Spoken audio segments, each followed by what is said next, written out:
안녕하십니까, 주광호 선생입니다. 고졸 검정고시 기출문제 풀이를 시작하도록 하겠습니다. 자, 여기에 해당되는 이번 연도 1회에 해당되는 검정고시 고졸 상당히 문제가 좀 까다로운 부분도 있고요, 쉬운 부분도 있습니다. 그래서 여러분들이 기출문제 선생님이랑 같이 하나씩 분석하면서 이런 부분이 나오는 거구나 라는 걸 좀 염두해 주셨으면 하는 작은 소망이 있습니다. 자, 그러면 1번부터 한번 들어가 보도록 하겠습니다. 1번 문제에 해당되는 거, 다음은 색이 변하는 화학 변화, 이렇게 나와 있죠. 그러니까 여기에 대한 포인트는 색일 거예요. 반응을 통해서 화학 반응, 변화를 통해서 결국은 누가? 색이 변하는 거죠. 그 색이 변하는 거를 직접 이용하여서 질병을 뭐 한다? 조사하는 방법이 뭐냐라는 거겠죠. 그러니까 실험을 해야 되는 거겠죠. 1번에 해당되는 건 내시경. 내시경이라는 거는 여러분들 색변화가 아니라 거울인 거죠. 그래서 그걸 촬영하는 거고요. 청진기, 의사 선생님이 갖다 대는 거, 소리를 듣는 거고요. 그 다음에 초음파 진단기는 산모들이 주로 하는 거죠. 그래서 태아에 해당되는 부분 초음파, 음파를 통해서 파동, 그렇죠? 그러니까 물리적이겠죠. 그러나 소변 검사지 같은 경우는 소변에 해당되는 부분의 화학 반응을 통해서 포도당이 검출됐다. 그럼 뭐겠죠? 당뇨, 이런 부분들이겠죠. 그래서 여기에 해당되는 건 3번 잡아주시면 됩니다. 자, 그 다음에 2번 문제 한번 가보도록 하겠습니다. 자, 2번 문제에 해당되는 부분은요, 기체 성분의 변화를 감지하여서, 그러면 여기는 뭐에 해당되는 거요? 전기 신호를 바꾼다. 그러니까 센서가 되겠죠. 센스가 아니죠. 센서가 되겠죠. 되셨죠? 센서가 되겠죠. 그래서 이런 센서 되셨죠? 그러면 어떤 거죠? 시각에 해당되는 광 센서라든지 아니면 소리 센서, 이런 부분들이 있을 거예요. 그러면 여기에 해당되는 부분에서 2번 문제의 포인트는 뭐냐면 기체 성분이에요. 자, 그러면 기체 성분에 해당되는 걸 실질적으로 우리는 뭐에 해당되는 거? 기체 상태의 화학 물질을, 이게 뭐냐고요? 코예요. 되셨죠? 그래서 코에 해당되는 거, 기체 상태의 화학 물질을 감지하는 거죠. 되셨습니까? 그래서 그렇구나.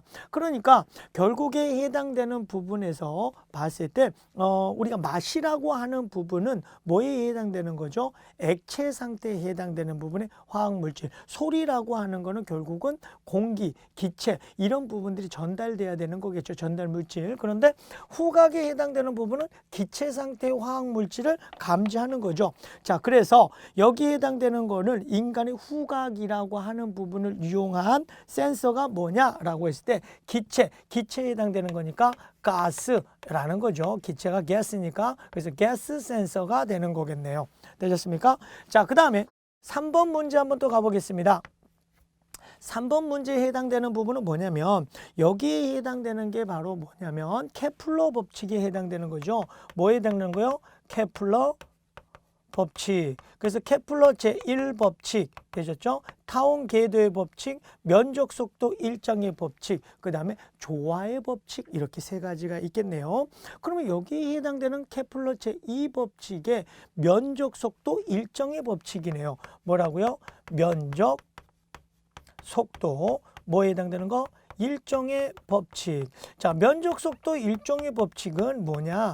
쓸고 지나가는 면적이 같더라라는 거죠. 되셨죠? 쓸고 지나가는 면적이 같더라.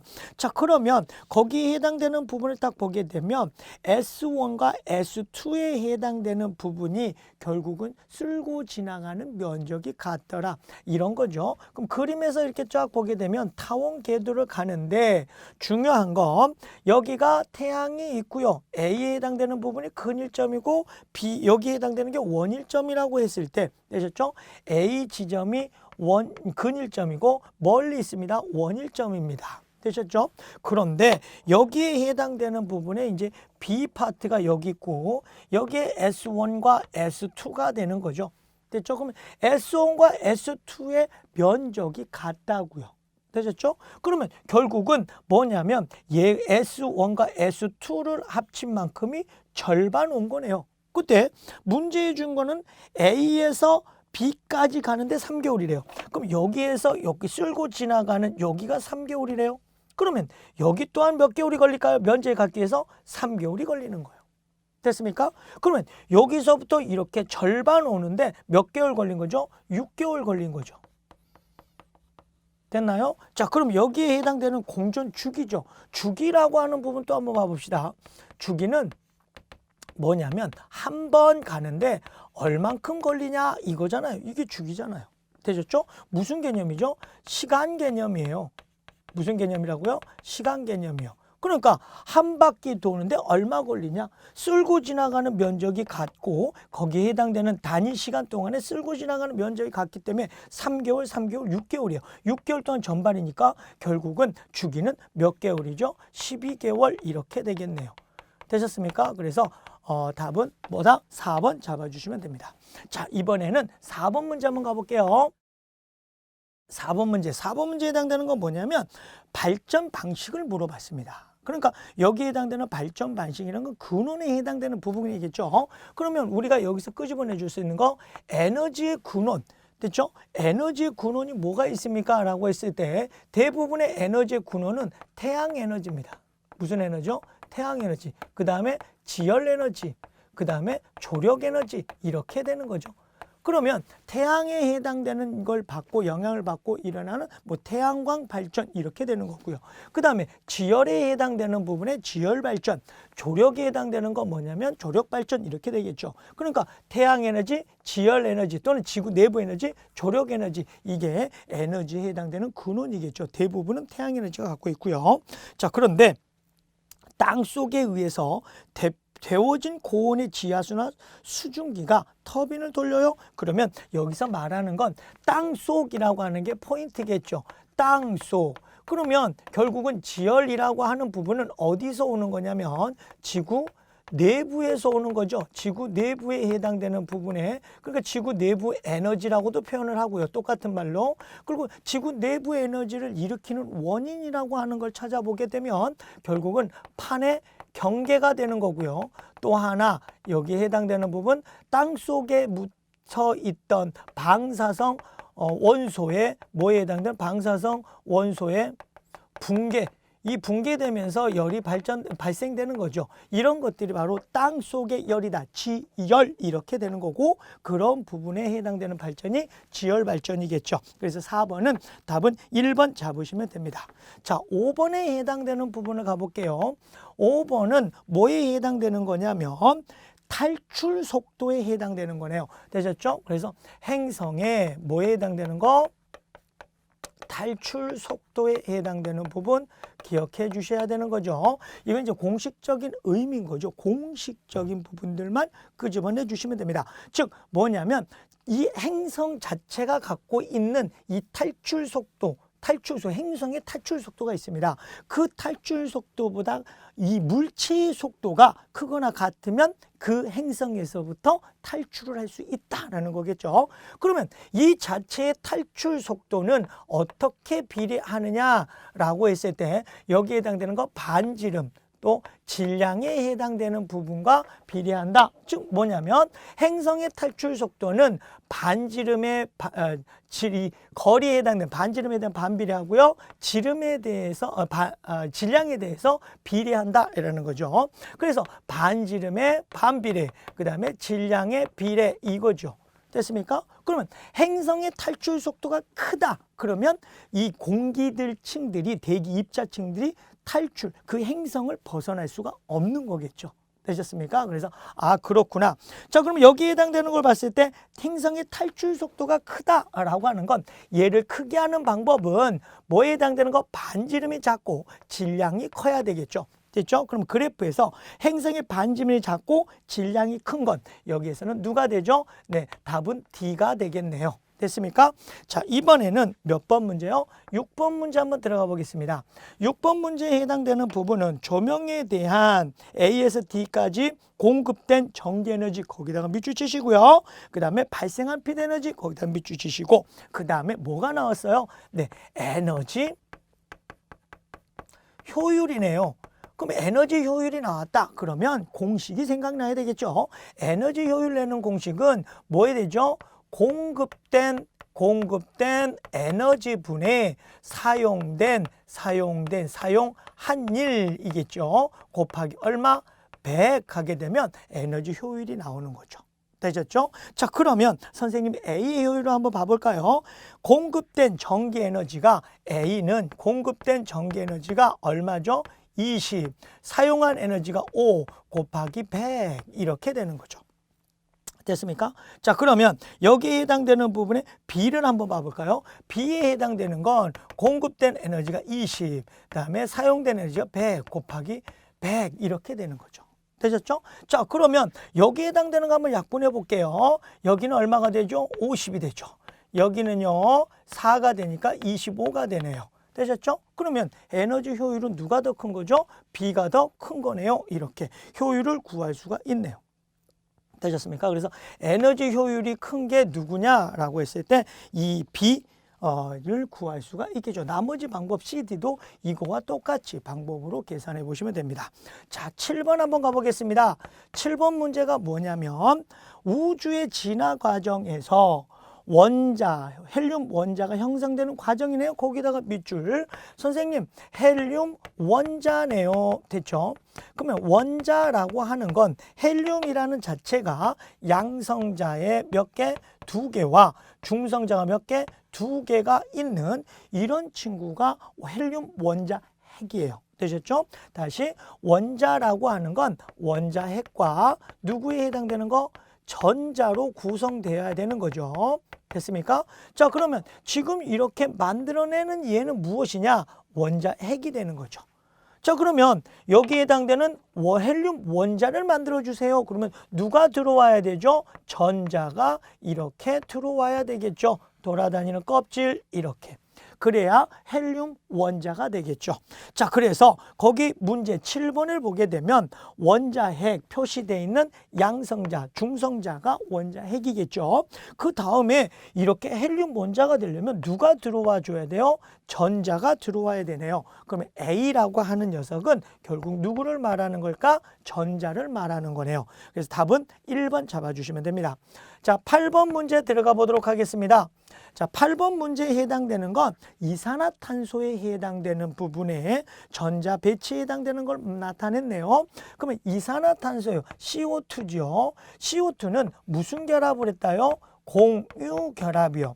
자, 공유결합이라고 하는 건 비금속과 비금속 사이에 전자쌍을 공유해서 안정한 상태의 전자 배치, 안정한 상태의 전자 배치라는 건 전자가 2개 또는 8개 비활성 기체와 같은 전자 배치를 하는 거예요. 자, 그러면 선생님 탄소가 있어요. 양옆에 누가 있어요? 산소가 이렇게 있네요. 그러면 탄소가 원자가 전자가 4개죠. 됐죠? 산소는 몇 개일까요? 그렇죠. 6개가 되는 거고요. 얘도 몇 개요? 6개요. 자, 그러면 어떻게 되나요? 요렇게 해서 8개가 되지요. 요렇게 해서 몇 개가 돼요? 8개가 되고요. 요렇게 해서 8개가 이렇게 되네요. 되나요? 자, 그러면 요거를 다시 표현하게 되게 되면 어떻게 될까요? 탄소의 이중결합, 또 여기에도 이중결합 이렇게 공유를 하고 있는 공유전자쌍 이렇게 나타내 주는 거죠. 자, 그러면 기억 봐볼게요. 3개 원자가 분자를 이루고 있다. 자, 그러면 원자라고 하는 거 하나, 둘, 3개. 그래서 얘는 3개의 원자로 구성되어 있는 분자. 맞는 말이죠. 그 다음에 얘 무슨 결합을 했어요? 공유결합이라고 하는 걸 한다고요. 그러면 거기 이온결합이라고 하는 건 공유결합과 이온결합을 어떻게 구분합니까? 공유결합은 비금속이 전자쌍을 공유해서 이루어지는 공유결합이고, 이온결합은 금속과 비금속에 해당되는 부분의 정전기적 인력에 의해서 이루어지는 겁니다. 그렇기 때문에 이온결합 물질은 아니죠. 다음 디귿 공유전자쌍이 하나, 둘, 셋, 넷. 그래서 4쌍이 됩니다. 맞는 말이네요. 답은 몇 번이요? 3번 골라주시면 되네요. 9번 문제 한번 가보겠습니다. 자, 9번 문제를 딱 봤더니요. 여기에 대한 설명하는 물질은 뭘까요? 인공적으로 합성된 고분자입니다. 거기다가 밑줄이요. 고분자예요.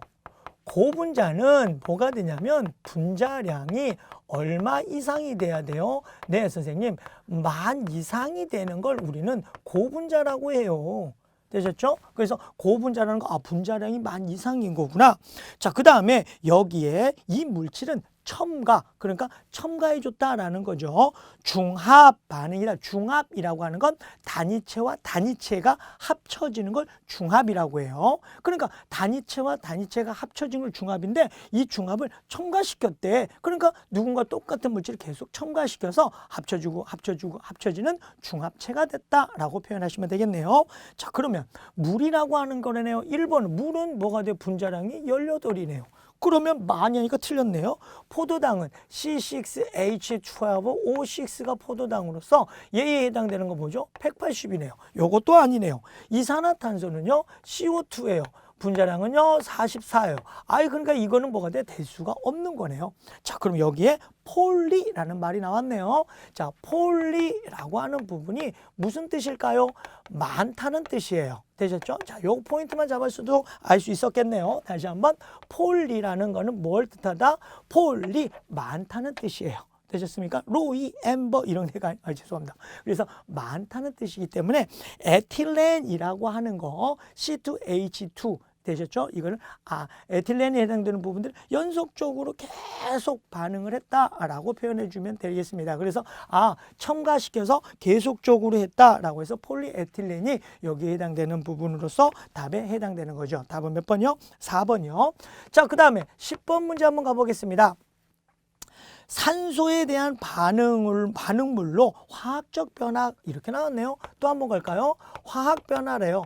화학 변화는 무엇을 통해서 전혀 다른 새로운 물질이 만들어지는 것으로서 여기에 대한 화학 변화에 해당되는 부분에 용어들이 있다면 첫 번째, 여기에 해당되는 건 원자의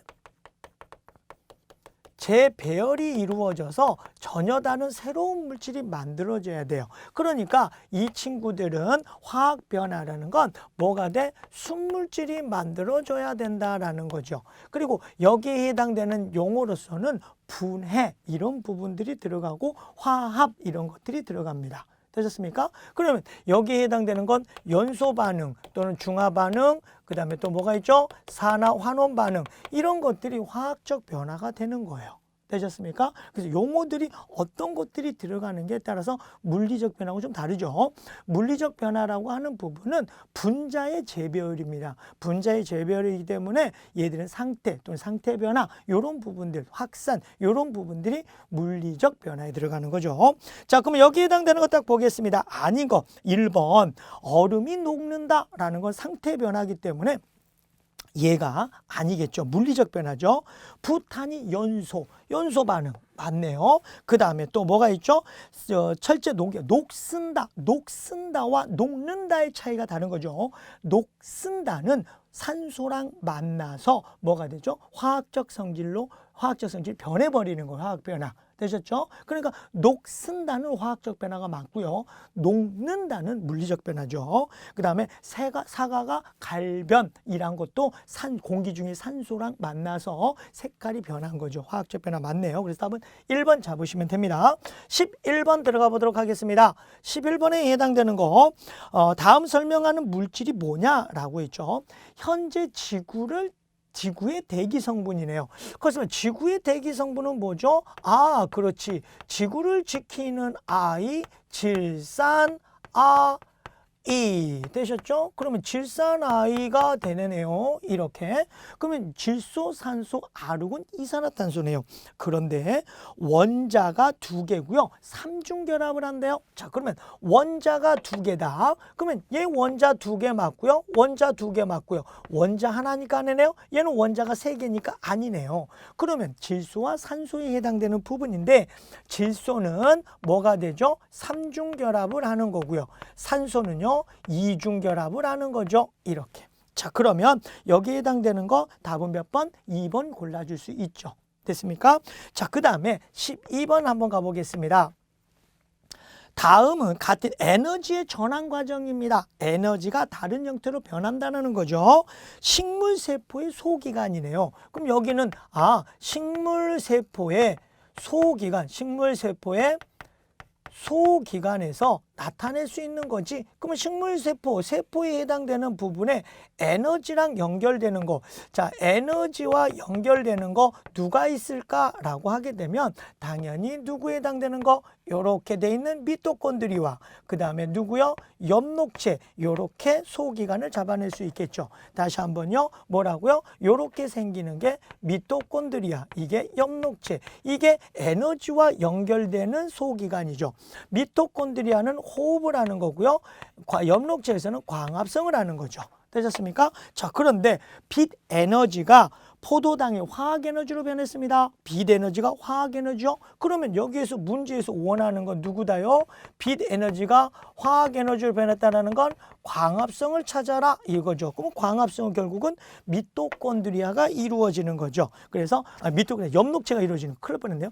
광합성은 엽록체에서 이루어지니까 답은 몇 번이요? 4번 잡아줘야죠. 호흡은 미토콘드리아. 자, 그 다음에 13번 가보도록 하겠습니다. 몇 번이요? 13번에 해당되는 부분은 누구죠?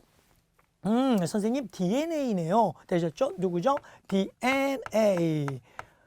되셨습니까? 그러면 DNA는 기본 단위가 뉴클레오타이드죠. 뉴클레오 뭐라고요? 타이드. 그래서 뉴클레오타이드가 인산, 당, 염기가 몇 대 몇 대 몇? 1대 1대 1로 이루어져 있는 단위체인 거죠. 자, 그래서 이루어져 있는 이 뉴클레오타이드에 연속적으로 이루어져서 만들어지는 게 DNA가 되겠죠. 되셨습니까? 그래서 그렇구나. 그런데 이 염기가 DNA에 해당되는 부분은 뭐죠? T 싸구만 CG, RT, CG 이렇게 되는 거죠. 그래서 아데닌, 티민, 사이토신, 구아닌. 그래서 뉴클레오타이드가 몇 종류죠? 4종류가 되는 거죠. 됐습니까? 그런데 둘이는 이중 수소 결합으로서 상보적 관계. 얘 둘이가 삼중 수소 결합으로서 상보적 관계. 그러면 A는 T로 카피, C는 G로 카피 이렇게 되는 거죠. 되셨습니까? 그래서 그렇구나 라는 거 잡아주시면 문제에 A의 비율이 몇 프로래요? 30%래요. 그러면 여기에 T민의 비율은 얘가 이렇게 카피돼야 되니까 30%가 되겠네요. 됐습니까? 그럼 요거까지도 알 수 있을까요? 총 60%네요. 그럼 얘들이 몇 프로죠? 40%겠네요. 그럼 얘가 20%, 얘가 20% 이렇게 되겠네요. 되셨습니까? 그래서 여기에 해당되는 거 T의 비율은 몇 프로다? 30%다라는 거 3번 잡을 수가 있겠네요. 14번 한번 가보도록 하겠습니다. 14번에 해당되는 것도 뭐냐? 영양소에 해당되는 부분이네요. 그래서 영양소는 뭐에 해당되는 부분이다? 세 가지 특징을 가져야지 우리가 영양소죠. 첫 번째는 뭐다? 에너지로 사용돼야 됩니다. 에너지로. 두 번째에 해당되는 부분은요, 얘는 몸을 구성해야 돼요. 몸을 구성. 세 번째는요, 소량, 미량으로 무슨 작용?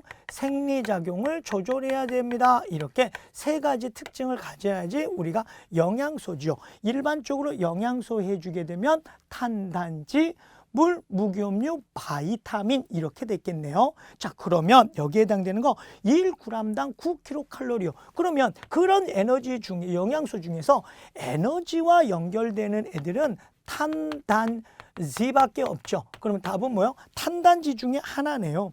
그런데 1g당 9kcal. 탄수화물 4kcal, 단백질도 4kcal, 지방만 몇 kcal? 9kcal per g이죠. 그럼 1g당 9kcal를 끄집어내는 게 바로 지방 성분이죠. 그래서 답은 몇 번이요? 2번 잡아주셔야 되는데요. 실질적으로 지방이라고 표현하기보다는 여기에 해당되는 지방이라고 표현하는 거는 조금 중졸 검정고시 정도 되는 거고요. 고졸은 뭐에 해당되는 건 지방보다는 얘를 뭘로 바꿉시다? 지질로 바꿉시다. 되셨죠? 그래서 통합과학에 해당되는 부분로 지질에 해당되는 부분으로 끄집어 나오기 때문에 지방은 약간 중학교, 지질은 고등학교 이렇게 나눠져서 지질에 해당되는 게 세 가지가 있죠. 하나는 뭐가 있다고요? 중성 지방이 있고요. 그 다음에 인지질이 있고요. 되셨죠? 또 하나는 스테로이드성 지방이 이렇게 있습니다. 그래서 일반적으로 우리가 지방이다라고 하는 중성 지방을 말합니다. 되셨죠? 그래서 여기까지 좀 기억해 놓도록 합시다. 자, 그 다음에 15번 들어가 보겠습니다. 15번에 해당되는 부분은 이제 병원체라고 하는 거네요. 병원체라고 하는 건 말 그대로 병의 원인이 되는 물체다라는 거에서 병원체, 또 다른 말로 조금 어려운 말로 표현하게 되면 항원 이렇게 표현해요. 자, 그러니까 내 몸속에 없는 대항체가 없는 항체가 없는 단백질 체계가 들어오면 내 몸속에 이상 반응이 생겨요. 그런 걸 우리는 병원체라고 표현해요. 꼭 병원에 실려가야 할 수 있는 물체 이렇게 생각하지 마시고요. 내 몸속에 없는 새로운 단백질 정보 체제가 들어오는 걸 병원체라고 해줘야 되셨습니까? 자, 그러면 여기에 해당되는 걸 봤더니 단세포예요. 세포가 단세포고 원핵생물이네요. 그러면 여기에서 세포가 아닌 애가 누구죠? 세포가 아닌 애가 바로 바이러스예요. 그러면 세포가 아니다. 그럼 누구죠? 바이러스이기 때문에 여기는 단세포입니다. 그러니까 4번은 아니네요. 그 다음에 대장균, 콜레라 이런 것들이 결국은 뭐죠? 세균인 거죠. 그래서 답은 세균이고요. 거기에 보게 되면 곰팡이는 균류 쪽으로 분류 항목이 좀 달라요. 균류 쪽으로요. 그 다음에 아메바는 원핵생물이 아니라 원생생물이에요. 되셨죠? 원핵생물이 아니라 뭐라고요? 원생생물. 그러니까 약간 좀 발달된 생물. 이렇게 생각하시면 될 것 같아요. 그래서 답은 뭐다? 세균 이렇게 잡아주시면 되고요. 16번 가보도록 하겠습니다.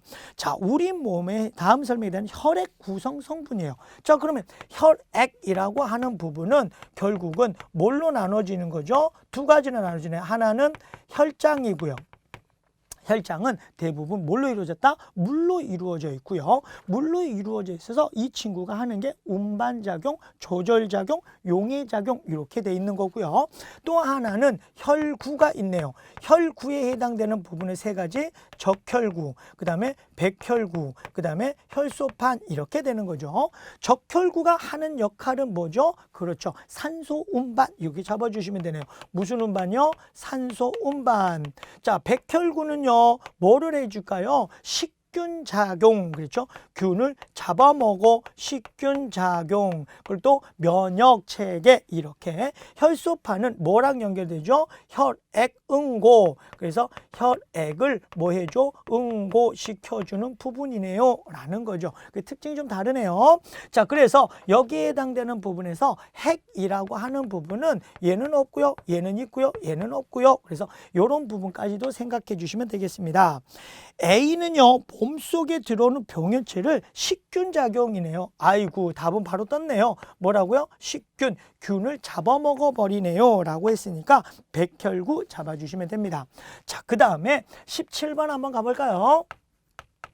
자, 17번의 문제를 딱 봤더니 감수분열이래요. 감수분열, 또 다른 말로 감수분열, 숫자가 줄어드는 거 감수분열, 또 하나는 뭐라고 하죠? 똑같은 말로 생식세포 분열이라고 하는 거죠. 그럼 생식세포 분열은 정자와 난자를 만들어준다라는 거죠. 그러니까 이 N이라고 하는 핵상에서 감수체 1분열을 하게 되게 되면 뭘로 나눠진다고요?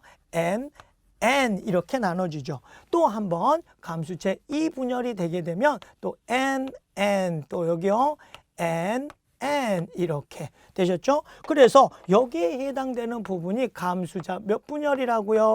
1분열이라고요. 숫자가 저 염색체 수가 절반이 이루어지는 상동 염색체의 분리 이렇게 되는 거고요. 여기를 우리는 감수 몇 분열? 제2분열이라고 하고요. 여기에 해당되는 부분이 N에서 N으로의 분리가 이루어지는 거죠. 되셨습니까? 그래서 여기에 해당되는 부분은 상동 염색체가 분리가 되는 거고요. 여기는 염색 분체가 분리가 됩니다. 그래서 염색체에 해당되는 수가 2N에서 N으로, N에서 N으로 이렇게 되기 때문에 여기에서 묻는 문제는 세포 A10 염색체 수가 가장 많은 분포되는 건 어디냐? 그럼 여기가 A 이렇게 되고요. 여기에 해당되는 게 B, 그 다음에 C가 어디죠? 여기가 C 이렇게 되네요. 자, 그러면 사람의 염색체 수가 2N 46개라면 얘는 몇 개가 되죠? 23개가 되고요. 그게 염색 분체가 분할되어 있으니까 23개가 되는 거죠. 이 23개가 정자 또는 난자가 되는 거죠. 둘이 합쳐지면 2N 46개가 되는 거고요. 되셨습니까? 자, 그러면 여기 17번에서는 가장 많은 숫자는 바로 A가 되겠네요. 됐습니까? 18번 한번 봐보겠습니다. 18번에 해당되는 거 다음 중 태양계 수소 핵융합 이렇게 나오네요. 아이고, 수소 핵융합이라고 하는 거네요. 수소 핵융합이라고 하는 부분은 4개의 수소가 헬륨이 되는 거고 거기에 에너지가 나와주는 걸 수소 핵융합이라는 거 하는 거예요. 수소 핵융합은 뭐에 해당되는 거? 내부의 온도가 1000만 켈빈 이상 됐을 때, 1000만 켈빈 이상 됐을 때 그 안에서 핵 속에서 수소 핵융합이 이루어지는 거예요. 거기를 우리는 뭐라고 부르죠? 주계열성이라고 불러요. 주계열성 단계. 그 주계열성 단계를 한마디로 뭐라고 그러더라? 별이라고 표현해요. 자, 그러면 태양계에서 유일한 별은 누구죠? 태양이에요. 그렇죠. 그래서 답은 몇 번? 4번 잡으시면 됩니다. 19번 가보겠습니다. 19번에 해당되는 부분은 무엇이냐면 달에 해당되는 부분이네요. 달. 그러면 여기에 해당되는 부분의 달의 위상으로서 누가요? 햇빛이, 태양빛이 이렇게 오네요. sunlight 되셨죠? 그 다음에 여기에 해당되는 게 지구가 있고요. 지구 주위를 누가요? 셀러문, 4개의 달이 삐글삐글 도면서 지구를 지켜주시네요. 그래서 지구, 달이 이렇게 공존을 해요.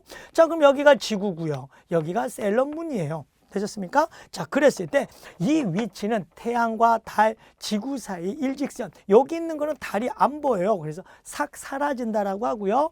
여기를 우리는 상현달이라고 불러요. 상현달. 그리고 여기는 뭐냐면 그래서 이건 보름달이라고 표현하는 거죠. 여기는 우리는 뭐라고 그래요? 하현달 이렇게 써줘요. 되셨죠? 그래서 상현, 저기가 보이지 않는 거. 됐죠? 그 다음에 반달. 그 다음에 보름달, 그 다음에 하얀달 이렇게 되는 거예요. 되셨습니까? 자, 그럼 여기에서 보름달의 위치는 어딜까요? 문제상 봤더니 얘가 A, B, C, D가 되네요. 그럼 보름달은 D가 된다는 걸 끄집어낼 수 있겠네요. 자, 20번 한번 가보도록 하겠습니다. 자, 20번에 해당되는 부분은요, 지구 나이에 따른 대기 중의 산소량을 나타낸 겁니다. 그러면 여기에 해당되는 최초의 지구는 지구가 탄생했을 때는 지구의 탄생일 때는 뭐가 없다요? 산소가 없었다라는 거예요. 대기 성분에. 되셨죠? 그러다가 고생대 만렵 중에 누가 나타났냐면 광합성 세균이요. 광합성 세균들이 나타났죠. 자, 그럼 광합성 세균들이 드디어 무엇을 하는 거냐면 광합성을 하죠. 자, 광합성을 하게 되면 누가 나오죠? 산소가 만들어지는 거죠. 그래서 진화 단계 중에서 처음에는 없었다가 누가죠? 독립의 영향에 해당되는 광합성 세균, 즉 사이아노박테리아, 남조류 이런 애들이 등장을 하면서부터 드디어 광합성을 하게 되는 거예요, 지구에. 그러면서 이 산소들이 너무 많으니까 공기 중으로 날아가게 되는 거고요. 공기 중에 날아가다 보니까 뭐가 돼요? 대기 중에 산소가 많아서 빛이 들어와 산소 원자를 분해해서 또 다른 산소 분자하고 만나면 오존층이 형성되죠. 되셨죠? 그래서 공기 중에 오존층이 형성이 되고 오존층이 형성이 되다 보니까 수중 생물들이 드디어 육상 생물로 출현하게 되는 거죠. 되셨습니까? 그러니까 처음부터 산소가 있었던 것이 아니라 어느 순간까지 산소가 없었다가 그 다음부터 뭐가 돼요? 대기 중에 산소량이 증가하게 되는 거예요. 그게 그래프가 그렇게 나와져 있던 겁니다. 되셨습니까? 그래서 지구의 탄생 A, B에서부터 뭐가 산소가 없었다. A, B 구간은 산소가 없었는데 이제 어느 구간부터 C 구간부터 산소가 나타나기 시작했네 라는 거죠. 자, 그래서 대기 중에 산소가 급증한 시기는 어디다? 그래서 C 부분이다 라고 잡아주시면 됩니다. 됐나요? 자, 그 다음에 21번 한번 가볼게요. 자, 21번에 해당되는 건 뭐냐면 지구계 구성 요소 간의 상호작용을 말하니까 지구계를 말하는 거예요. 되셨죠? 그럼 지구계라고 하는 건 물질과 에너지를 give and take 상호작용하는 거고요. 거기가 어디 각 영역이니까 수지가 기생이래요. 왜? 라는 거예요. 되셨죠? 그래서 수권, 그 다음에 치권, 그 다음에 기권, 생물권, 그 다음에 마지막 외권끼리 give and take를 하는 거라고. 무엇을요? 에너지와 물질을요. 되셨습니까? 자, 그런 상호작용에 대해서 연결을 시켜봐라 라고 했기 때문에 거기 보게 되면 지하수가 나왔네요. 지하수. 용어는 뭐죠? 지화수에다 동그라미 쳐야 되겠죠? 지하수는 무슨 권이죠? 그렇죠. 수권이 되는 거죠. 그 다음에 이 친구가 용에 대해서 무슨 동굴? 석회 동굴이죠. 자, 석회 동굴은 뭐에 해당되는 걸까요? 그렇죠. 석회 동굴은 직권에 해당되는 부분이겠죠. 그러면 얘의 상호작용은 수권과 직권의 관계이기 때문에 답은 몇 번? 2번 잡아주시면 됩니다. 자, 22번 가보겠습니다. 자, 22번은 허블의 은하 분류입니다. 그래서 허블이라고 하는 친구가 은하를 분류했는데 어떻게 분류했냐면요. 타원 은하, 그 다음에 나선 은하, 그 다음에 불규칙 은하 이렇게 구분한 거예요. 물론 더 디테일하게 나눌 수 있는데 여기 문제에서는 이렇게 나눴네요. 그러면 타원 나선하고 불규칙하고 차이점은 뭐냐? 그렇죠. 모양 때문에 그렇죠. 얘들은 모양이 규칙적이에요. 하지만 얘는 모양이 뭐라고요? 불규칙적이에요. 그래서 최초로 구분하는 건 모양 때문에 구분하는 거예요. 되셨죠? 그 다음에 얘와 얘의 분류 항목은 나선이 있느냐 없느냐. 자, 얘는 나선이 있고 얘는 나선이 없고, 그 다음에 또 얘를 정상 나선 은하, 막대 나선 은하, 이거는 막대 유무로 이렇게 나누는 거죠. 그런데 지금 보여주는 은하의 분류 기준은 이 세 개를 구분하는 것 중에 첫 번째인 뭐에 의해서? 모양에서 구분해라 라기 때문에 1번 잡아주시면 됩니다. 자, 23번입니다. 23번은 뭐에 해당되는 거? 황도 12궁 이렇게 나타나는 거죠. 뭐 때문에요? 황도 12궁. 황도가 뭐죠? 그랬더니 복숭아 캔 맞아요. 그래서 황도라고 하는 건 까보면 노란색이네요. 천체 중에 노란색을 나타내는 게 누구죠? 태양이죠. 그렇죠? 그래서 태양의 길, 이거를 황도라고 불러요. 뭐라고 한다고요? 태양의 길. 그 길에 별자리가 몇 개가 있다고요? 12개요. 그래서 황도 12궁 이렇게 되는 겁니다. 됐나요? 자, 그러면 이 황도 12궁이 계절마다 이렇게 별자리가 계절별 별자리가 달리 관측된다라는 거예요. 왜 계절별로 별자리가 달리 보일까요? 그 이유는 지구가 뭐하기 때문에? 지구의 공전 때문에 그렇죠. 지구가 공전하기 때문에 그래요. 태양이 움직이는 게 아니고 지구가 움직여서 보이는 상대적 관측인 거예요. 사실 내가 움직이는데 마치 태양이 움직이는 거라고 잘못 생각할 수 있죠. 그렇게 잘못 생각하시는 분들이 바로 누구죠? 천동설이었던 거죠. 되셨죠? 그럼 우리는 지동설인 거고요. 그래서 뭐가 돼? 지구는 공전하기 때문에 계절별 별자리가 이렇게 보인다라고 해서 답은 3번 골라주시면 되고요. 24번 한번 가보겠습니다.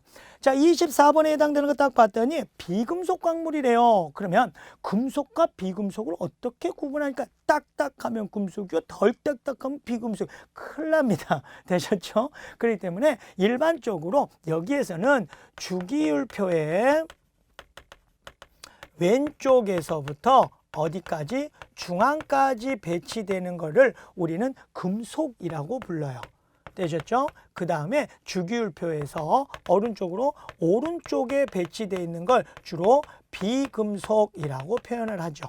자, 그러면 여기에 해당되는 항목에서 우리가 금이라고 하는 걸 AU라고 하고, 금은 당연히 금속이라는 걸 아시겠죠? 구리 CU도 뭐가 되죠? 금속이죠. 금속은 결국은 뭐다? 금속은 고체 상태나 액체 상태 전류가 다 통하는 거예요. 되셨죠? 그래서 전류가 다 통하면 금속이구나. 그런데 비금속은 전류가 다 통하지 않아요. 예외가 있어요. 누구요? 흑연이요. 되셨죠? 흑연. 요거는 예외다. 자, 그러니까 비금속 광물에 C이 나와 있는 흑연이죠. 흑연은 전류가 원래는 안 흘러야 돼요. 되셨죠? 그런데 흑연이, 비금속은 전류가 안 흐르는데 흑연만 예외예요. 예외. 전류가 흘러. 되셨죠? 됐습니까? 자, 그 다음에 알루미늄이요. 그래서 Al, 알루미늄에 해당되는 거 금속이죠. 그럼 여기에서 비금속은 누구다요? 흑연. 이렇게 잡아질 수 있습니다. 자, 25번 가보겠습니다. 25번은 기상이변에 해당되는 거죠. 기상이변이라고 하는 부분은 결국은 무엇이냐? 어제도 비, 모레도 비, 글비도 비, 앞으로 계속 비가 내려요. 그래서 어느 날 비가 내렸어요. 그건 기상이변이 아니죠. 당연한 거죠. 근데 비비비비 하다가 갑자기 햇빛이 쨍쨍, 그럼 기상이변인 거예요. 되셨습니까? 자, 기상이변으로 뭐에 해당되는 거? 엘니뇨, 그 다음에 라니냐, 요게 해당되는 부분이 라니냐, 요 부분이 많이 나타나는데요. 여기에서 보였던 것처럼 동태평양 연안에 평소보다 수온이 감소하고요. 무역풍의 강화, 거기다 밑줄 지시면 됩니다. 그래서 엘니뇨는, 라니냐는 무역풍이 강화돼서 나타나는 거고요. 엘니뇨는 무역풍이 뭐가 돼서요?